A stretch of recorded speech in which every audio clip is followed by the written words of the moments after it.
Ya gimana kabarnya, baik? Nah, namun teman-teman, sebelum saya mulai presentasi ya, kita baiknya ice breaking. Kalian tahu ice breaking 3, 6, 9. Nah, jadi kalau ada angka 3, tepuk tangan. Misal Alia 1, 2, dulu tepuk tangan. Ngerti? Ngerti, Bu. 3, 6, 9. Jadi kalau ada angka 13, tepuk. Ada angka ada 3-nya. 3, 6, 9.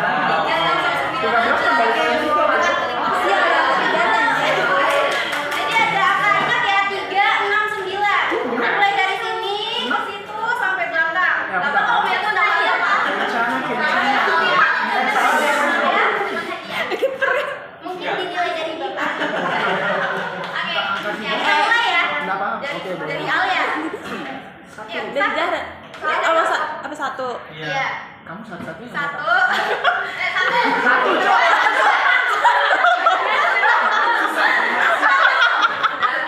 Satu. Kan dari kamu satu tadi.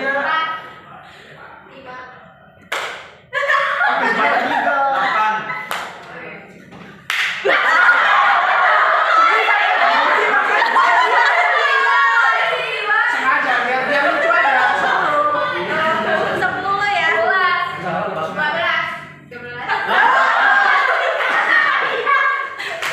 Iya. Kan enggak apa-apa. Iya. Oh, pernikahan juga. Oke. Nah, Jadi kalau yang memperhatikan itu berarti otak kanan dan otak kirinya balance. Kalian juga nih. Oke. Sudah kita mulai ya presentasinya. Assalamualaikum warahmatullahi wabarakatuh. Waalaikumsalam warahmatullahi wabarakatuh. Ya, selamat malam semuanya. Perkenalkan, nama saya Kristi Eko Febiana. NIM saya 2023-610045. Jadi kalau teman-teman ada yang belum kenal saya, itu keterlaluan. Boleh. Nah, jadi kita akan membahas mengenai kajian pragmatik dan penggunaan bahasa di bidang ilmu ekonomi. Nah, jadi teman-teman, pada hakikatnya belajar berbahasa itu belajar untuk berkomunikasi. Nah, oleh sebab itu pembelajaran bahasa di kampus dan juga di sekolah itu ditujukan kepada siswa maupun mahasiswa untuk meningkatkan kemampuan mereka dalam berkomunikasi, baik secara verbal maupun non-verbal. Nah, bahasa erat kaitannya dalam bidang berkomunikasi itu menuntut bahasa mempunyai fungsi yang beragam dan juga berbeda-beda dan memiliki konteks yang lebih bermakna, sehingga bahasa itu tidak hanya didekati oleh kalimat lepas saja, namun juga didekati dengan berupa pendekatan kajian bahasa. Salah satunya adalah kajian pragmatik. Nah, kajian pragmatik inilah yang akan kita bahas pada malam ini. Nah, ini ada table of content. Jadi pada intinya nomor 1 sampai 6 itu materi pragmatik, di mana membahas konsep, sejarah, manfaat, kemudian contoh kalimat, 5 cabangnya. Kemudian 7 sampai 9 itu membahas tentang hubungan bahasa Indonesia dengan bidang ilmu ekonomi, baik itu dari segi hubungannya, kemudian perannya, dan terakhir ada contoh penggunaannya. Nah,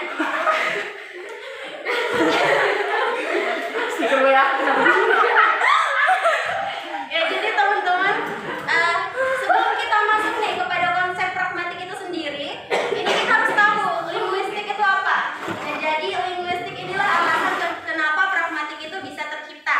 Nah, jadi linguistik itu secara populer itu adalah sebuah ilmu yang membahas tentang seluk-beluk dari penggunaan bahasa, dan dia menjadikan bahasa itu sebagai objeknya. Nah, kenapa saya masukkan definisi linguistik? Karena ini nanti ada kaitannya dari sejarahnya pragmatik. Jadi ketika kalian masuk kepada sesi sejarah pragmatik, kalian tidak akan bingung. Nah, linguistik ini dia mempelajari tentang bagaimana bahasa itu tercipta, kemudian mengapa bahasa di dunia itu berbeda. Nah, kenapa meja disebut meja, kursi disebut kursi, linguistik inilah yang membahas pertanyaan-pertanyaan tadi. Nah, jadi pada intinya linguistik itu gabungan antara bahasa dengan ilmu. Nah, jadi kesimpulannya linguistik ini adalah ilmunya dan pragmatik adalah cabang kajiannya. Nah, selanjutnya ini ada konsep pragmatik. Nah, kita udah mulai masuk kepada konsepnya. Nah, pragmatik itu berasal dari kata pragma, dari kata Yunani, itu artinya adalah tindakan. Nah, pragmatik itu merupakan sebuah bidang kajian di mana dia membahas tentang kaitannya sebuah bahasa dengan konteks yang mendasari pada pemahaman, pemikiran, dan pengertian dari bahasa itu sendiri.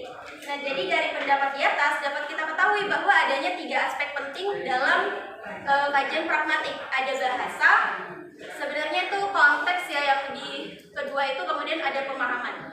Nah, jadi yang dimaksud dalam bahasa itu artinya adalah bahasa apa yang kita gunakan. Itu apakah bahasa baku, bahasa tidak baku, bahasa daerah, bahasa Indonesia, atau bahasa lainnya. Nah, kemudian konteks itu adalah hal apa yang sedang kita bicarakan pada saat peristiwa komunikasi berlangsung.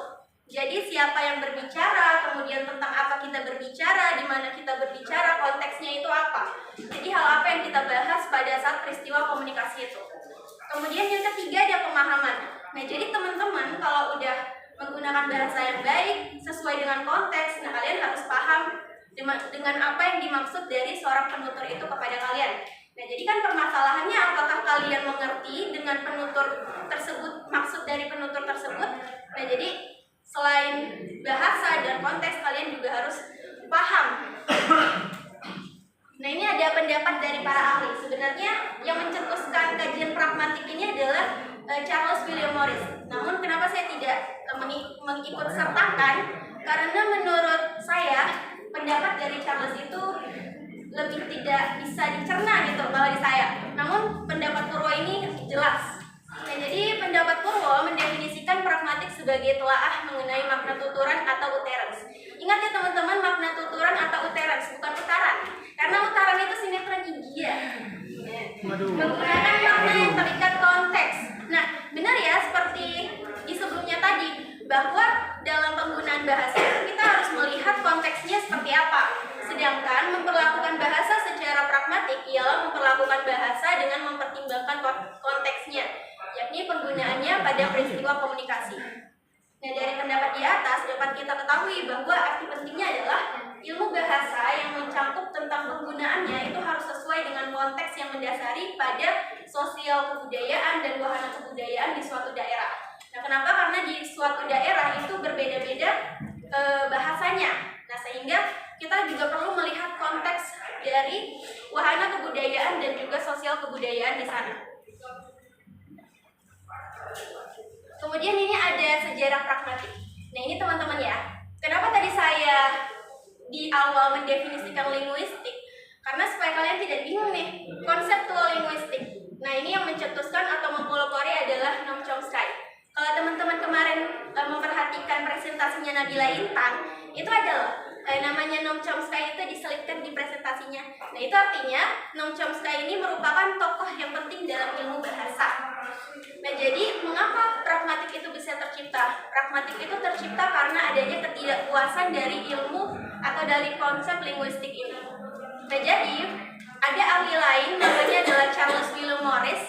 Nah, dia itu mengatakan bahwa linguistik ini dalam bahasa dalam ilmu linguistik ini seperti ilmu pasti atau ilmu eksakta. Nah, ilmu eksakta atau ilmu pasti itu apa? Nah, teman-teman, jadi gini, ilmu pasti atau ilmu eksakta itu ilmu yang kalau jawabannya A adalah A. Contohnya matematika, 1 tambah 1 2, 2 tambah 2 4, 4 tambah 4 8.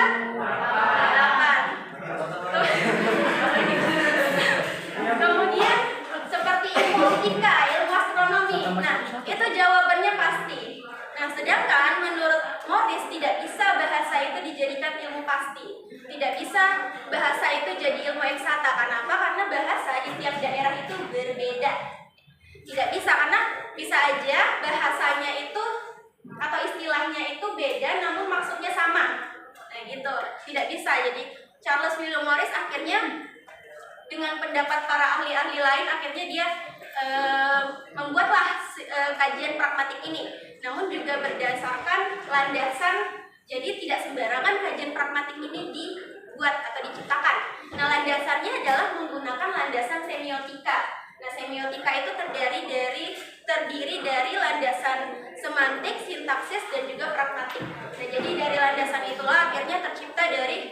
kajian pragmatik. Nah, kemudian gimana akhirnya kajian pragmatik ini saya presentasikan di sini dan kalian mempelajarinya. Nah, kajian pragmatik itu populer di Indonesia ya teman-teman pada tahun 1980-an. Nah, kemudian pada tahun 1984 akhirnya dimasukkanlah kajian pragmatik itu ke dalam kurikulum 1984 yang diterbitkan oleh Departemen Pendidikan dan Kebudayaan. Jadi seperti itu. Kemudian ini ada tujuan dan manfaatnya. Nah, sebenarnya tujuan dan manfaat itu sama ya. Nah, jadi tujuan pragmatik itu menafsirkan sebuah makna, istilah, atau ujaran dalam penggunaan kalimat. Nah, artinya kita itu menggunakan kajian pragmatik untuk membongkar maksud di balik penggunaan kalimat dan mendeskripsikan pola-pola penggunaannya. Nah, hasil kajian pragmatik itu adalah definisi kontekstual. Nah, jadi pragmatik itu dia memperhatikan aspek bahasa dan juga aspek konteksnya. Nah, sehingga kita dituntut untuk memahami istilah-istilah atau ujaran-ujaran dalam penggunaan sehari-hari. Misalkan kalau kita di Balikpapan itu berbagai macam suku kan. Nah, akhirnya kita harus bisa paham dengan istilah-istilah yang ada di Balikpapan seperti itu. Kemudian manfaat pragmatik dapat bertutur kata tentang makna yang dimaksudkan orang, asumsi dan tujuan mereka, dan jenis-jenis tindakan yang diperlihatkan ketika berbicara. Ya, jadi ini jelas. Manfaat pragmatik pada intinya itu dua. Cuman ini lebih saya singkatkan. Yang pertama itu kita harus bisa menggunakan makna kontekstual itu tadi yang saya jelaskan ke dalam saat kita berkomunikasi. Jadi saat kita berkomunikasi kita harus bisa menggunakan istilah-istilah atau makna-makna kontekstual tersebut. Kemudian yang kedua, kita harus memahami maknanya. Nah, jadi kalau kita bisa menggunakan istilah-istilah tersebut, maka kita juga harus bisa memahami sebuah makna itu. Kemudian ini ada fokus kajian pragmatik terbagi menjadi dua, bentuk bahasa dan penggunaannya. Nah, bentuk bahasa ini kalau di bahasa Inggris namanya grammar.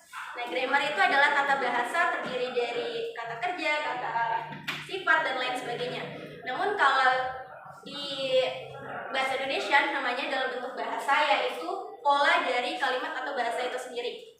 Nah, bentuk bahasa itu terdiri dari dua jenis. Ada bentuk bahasa tunggal, kemudian ada bentuk bahasa kompleks. Nah, bedanya apa? Kalau bahasa tunggal itu hanya terdiri dari satu klausa saja.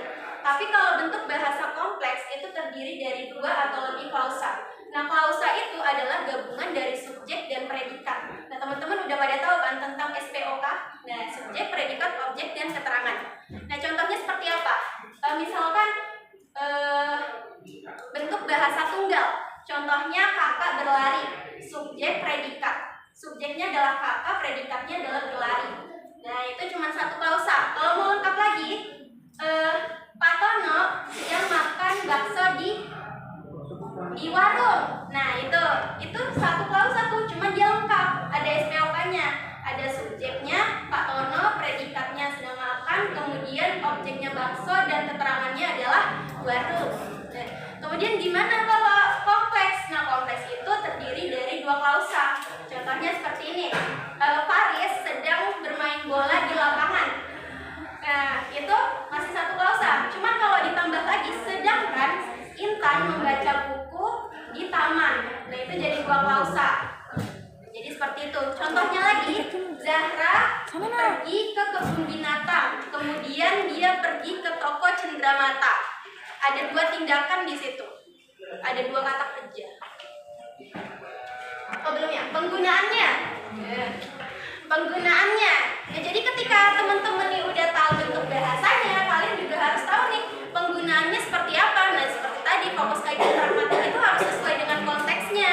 Nah, jadi ketika kalian menggunakan bentuk bahasa tersebut harus sesuai dengan siapa kalian berbicara, di mana, dan konteks apa atau membahas tentang apa. Nah, kemudian ini ada perbedaan kajian pragmatik dengan linguistik. Nah, jadi pada intinya teman-teman, kajian linguistik itu dia tidak membahas tentang, dia tidak memfokuskan tentang konteks dan juga bahasa. Sedangkan kalau pragmatik dia itu dikaji berdasarkan konteks dan juga penggunaannya. Nanti kalian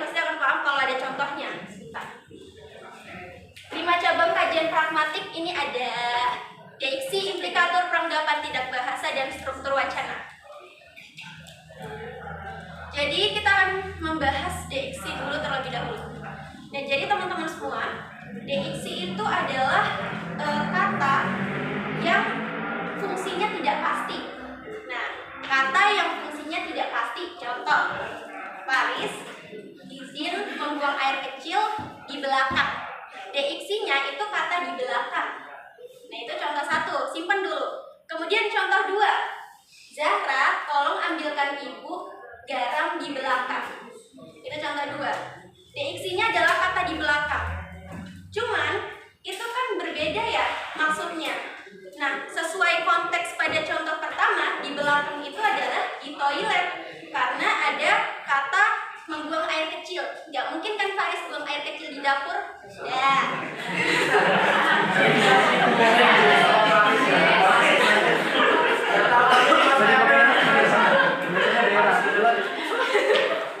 Jadi itu yang dimaksud dengan sesuai konteks. Nah, jadi kita melihat konteksnya tuh apa.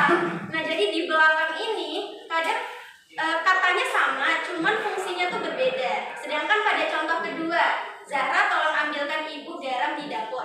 Nah, itu kan garam di belakang. Nah, itu kan di belakang yang dimaksud contoh kedua itu di dapur. Karena tempatnya garam biasanya di dapur. Jadi begitu diksi.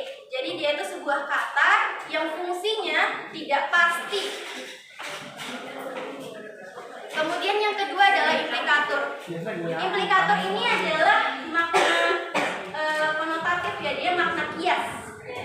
Makna kias teman-teman pasti udah tahu. Jadi makna kias itu adalah makna yang dia itu tidak sebenarnya, cuman dia mempunyai arti khusus. Contohnya seperti apa? Pak Muin sekarang telah menjadi orang. Pak Muin sekarang telah menjadi orang. Nah, implikatornya itu adalah kata orang.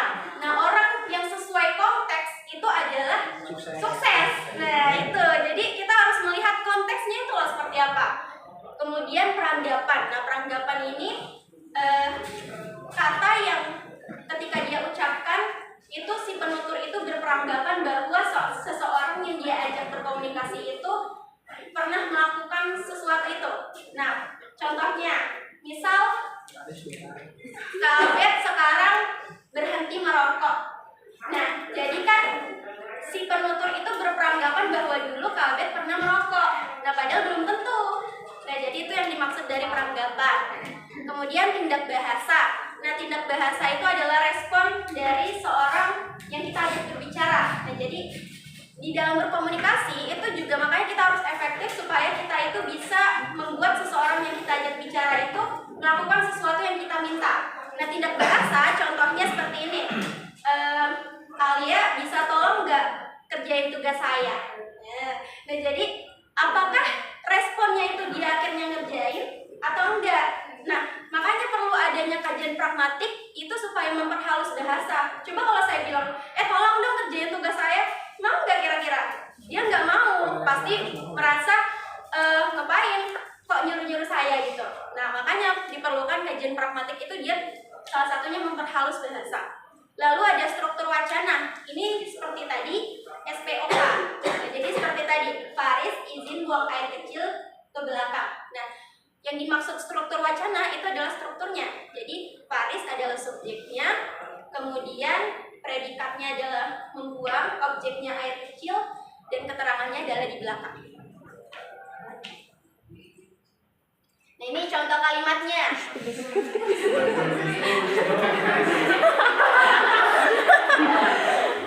Oh, ada.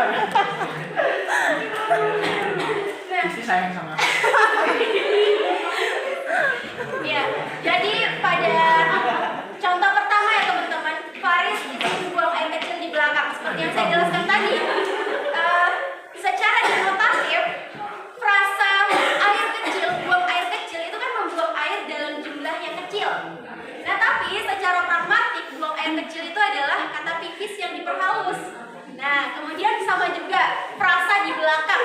Nah, kalau secara denotatif di belakang tuh di belakang mana ya? Nah, tapi kalau pragmatik jelas-jelas konteksnya itu pasti di toilet. Kemudian yang kedua, dengan ini kami selaku perusahaan memutuskan untuk memberhentikan saudara dari perusahaan ini. Makna pragmatiknya yang mana? Kalau marah, kalau Cina berulang. Ya benar, memberhentikan. Benar ya kata Kak Ika, yaitu memberhentikan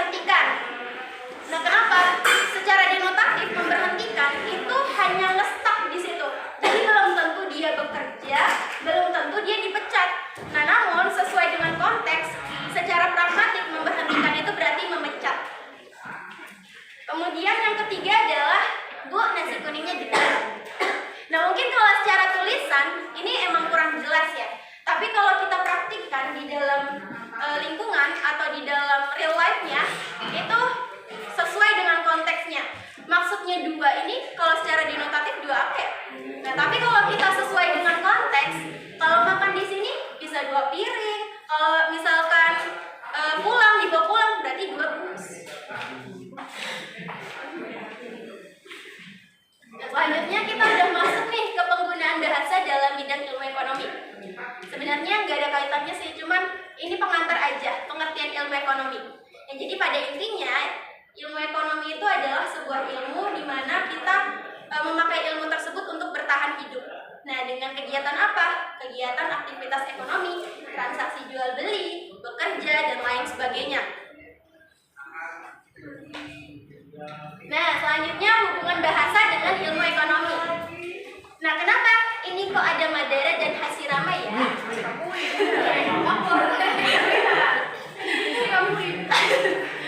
Jadi ini seperti ilustrasi ya. Ini ekonomi adalah Madara dan Hashirama adalah bahasa. Mereka berjabat tangan tuh. Artinya ada hubungannya nih. Nah, ini kalau di PowerPoint artinya hubungan bahasa dengan ilmu ekonomi. Tanpa adanya penggunaan bahasa dalam proses perekonomian, seseorang akan sulit untuk bertransaksi dan berkomunikasi satu sama lain untuk mencapai tujuannya. Ini jelas banget. Nah, kenapa? Karena bahasa itu loh yang menentukan kita sukses tidaknya dalam beraktivitas ekonomi tersebut. Nah, artinya gimana? Jadi ilmu ekonomi, kegiatan ekonomi itu kan terdiri dari kegiatan atau aktivitas-aktivitas di mana kita bertemu dengan satu atau banyak orang. Ya, jadi ketika kita berbicara dengan banyak orang, kita membutuhkan bahasa. Nah, contohnya kalau misalkan teman-teman pernah kerja atau ada yang jadi sekretaris, biasanya ada tuh negosiasi antara perusahaan atau dengan atasannya lah. Nah, dengan negosiasi tersebut kalau tidak adanya bahasa yang efektif, tidak akan tercapai tujuannya, tidak akan berhasil. Nah, makanya diperlukan bahasa itu di bidang ilmu ekonomi. Tentunya itu agar tujuan-tujuan kita tercapai karena adanya bahasa yang kita gunakan itu tepat sasaran dan maksud dari bahasa tersebut bisa dimengerti gitu dari seseorang. Nah, contohnya lagi seperti sales. Ini kalau sales itu nggak sembarangan loh dia dalam berbahasa, karena dia itu menggunakan bahasa-bahasa yang efektif, bahasa-bahasa yang halus, bahasa-bahasa yang bisa membuat orang itu bertindak antara dia mau beli atau tidak. Nah, jadi makanya bahasa itu penting dalam kegiatan ekonomi ya untuk memperlancar kita. Nah, kalau tidak adanya bahasa nih dalam bidang ilmu ekonomi, belum tentu kita bisa berhasil dalam beraktivitas tersebut. Kemudian kalau tidak adanya keberhasilan di aktivitas tersebut, kita mau makan apa? Karena orang tidak akan mau gitu membeli produk kita. Contohnya seperti sales tadi. Kemudian ini ada peran bahasa Indonesia dalam bidang ilmu ekonomi. Yang pertama, sebagai alat untuk membantu kelancaran komunikasi dalam bidang ilmu ekonomi. Jelas, seperti yang saya katakan tadi, benar, kalau bahasa itu memperlancar kita dalam aktivitas ekonomi.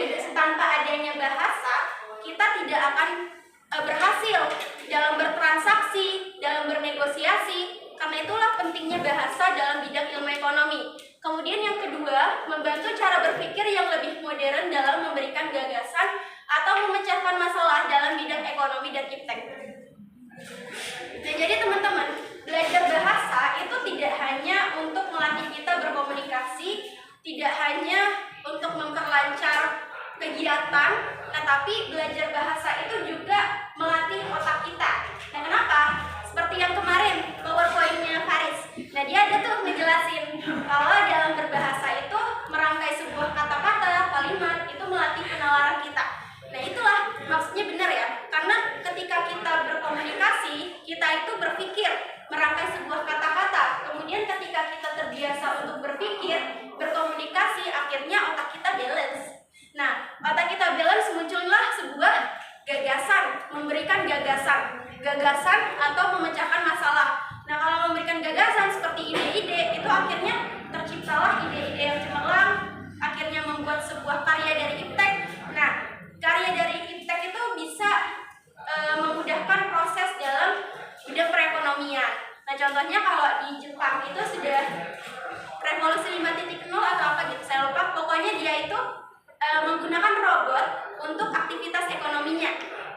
contohnya seperti itu.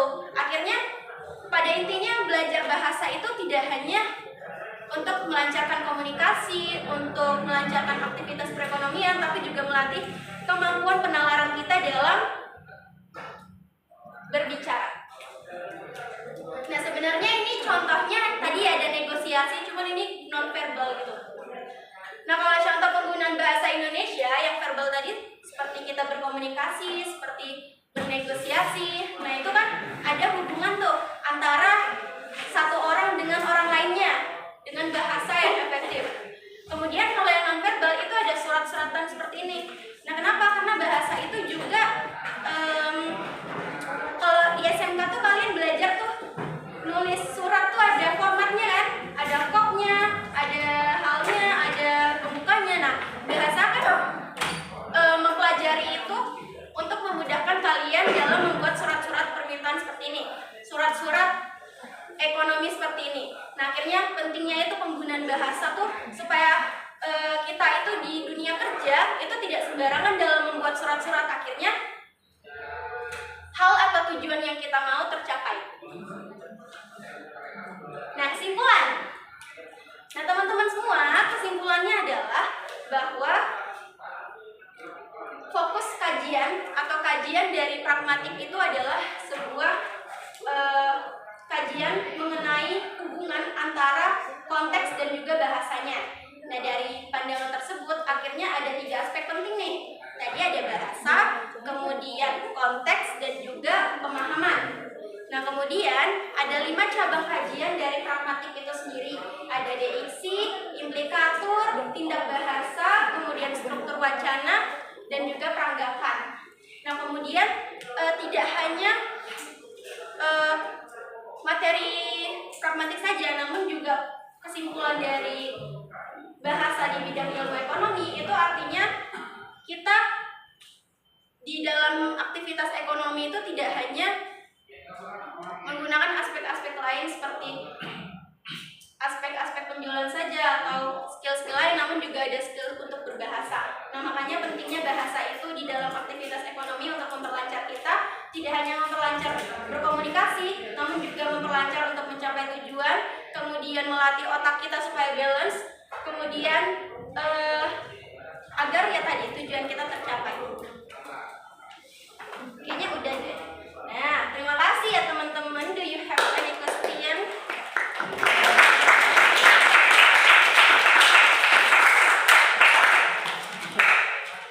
Nanya Apa ya, Kak?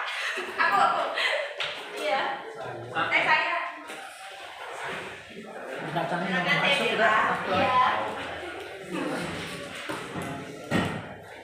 Makanya kalau pragmatik itu kan tadi itu kayak hubungan antara konteks luar bahasa ya, konteks luar bahasa dengan situasi tertentu gitu kan, jadi kayak biasa contohnya kayak gitu. Nah, terus itu tadi dijelaskan juga kalau bahasa kan ilmu yang nggak pasti tadi ya, nggak pasti. Nah, sementara kan kalau berhubungan dengan ilmu ekonomi, ilmu ekonomi itu ilmu pasti ya. Nah, mungkin tantangannya dalam pragmatik, bahasa pragmatik kayak bahasa ke yang digunakan ke ilmu ekonomi itu apa ya? Tantangan. Jadi kayak tantangannya dia kan kalau penggunaan bahasa dalam ilmu ekonomi, sementara kan kalau bahasa itu ilmu yang nggak pasti ya penggunaannya itu. Nah, terus kalau ilmu ekonomi itu kan ilmu pasti. Nah, mungkin penggunaan bahasanya itu bagusnya kayak mana kalau buat ilmu ekonomi? Takutnya kan nanti salah-salah pengertian, malah karena ekonomi mungkin nanti untuk keuangan Ya, terima kasih. Jadi perlu kita ketahui bahwa bahasa dan ilmu ekonomi itu berbeda. Kalau bahasa itu jelas dia bukan ilmu pasti. Kemudian ekonomi itu memang ilmu pasti. Nah, makanya untuk kita supaya dalam proses ekonomi itu bisa lancar, itu diperlukan bahasa tadi kan. Bahasa dalam bidang ilmu ekonomi. Nah, contohnya penggunaan bahasa yang baku. Nah, bahasanya harus baku. Kemudian bahasanya harus sopan. Nah, bahasanya tuh harus sopan. Lalu kita tuh harus memperhatikan tuh dengan siapa kita berbicara, dengan atasan, karyawan, atau pelanggan. Nah, terkadang kalau dari pelanggan itu mungkin tidak terlalu baku tapi sopan. Nah, kalau dari atasan itu sebisa mungkin sopan. Nah, kenapa?